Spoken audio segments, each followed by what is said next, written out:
പ്രത്യേകമായ പൊതുചർച്ചയോ പാർലമെന്റിലെ ഗൗരവമായ സംവാദമോ ദീർഘമായ തയ്യാറെടുപ്പോ ഒന്നുമില്ലാതെ കേന്ദ്ര സർക്കാർ പെട്രോൾ ടാങ്കിലേക്ക് നിശബ്ദമായി എഥനോൾ ചേർക്കുന്നു.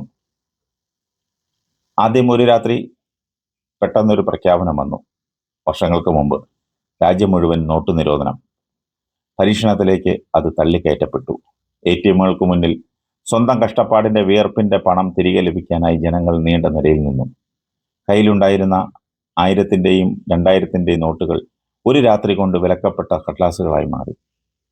ആ ആഘാതത്തിൽ നിന്ന് ജനങ്ങൾ കരകയറും മുമ്പേ GST എത്തി. ചെറുകിട വ്യാപാരികൾക്ക് ഇന്നും ഓരോ മാസവും ഏത് ഫോം പൂരിപ്പിക്കണം, ഏത് നികുതി അടയ്ക്കണം എന്നറിയാൻ ചാർട്ടേഡ് അക്കൗണ്ടന്റിന്റെ സഹായം തേടേണ്ട അവസ്ഥയാണ്. പിന്നീട് വാക്സിൻ കാലം.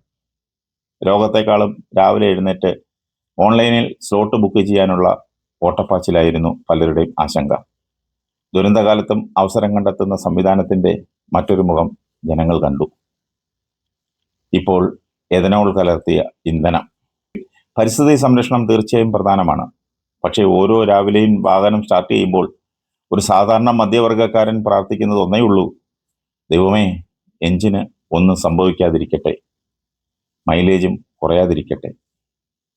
എയർ കണ്ടീഷൻ ചെയ്ത മുറികളിൽ ഫയലുകൾ മറിച്ചു നോക്കി നയങ്ങൾ മാസ്റ്റർ സ്ട്രോക്ക് എന്ന പേരിൽ പ്രഖ്യാപിക്കുക എളുപ്പമാണ്.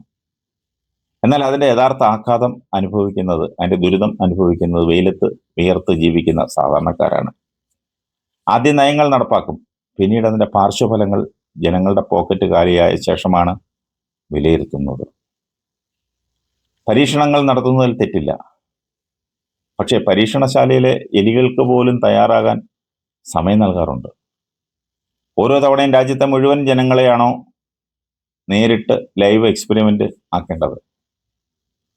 ചിന്തിക്കുക. ഇതെവിടെ ചെന്ന് അവസാനിക്കും? എന്തിനു വേണ്ടിയുള്ള ഒരു തുടക്കമാണ്? എല്ലാം അനുഭവിക്കേണ്ടത് പാവം ജനങ്ങളും.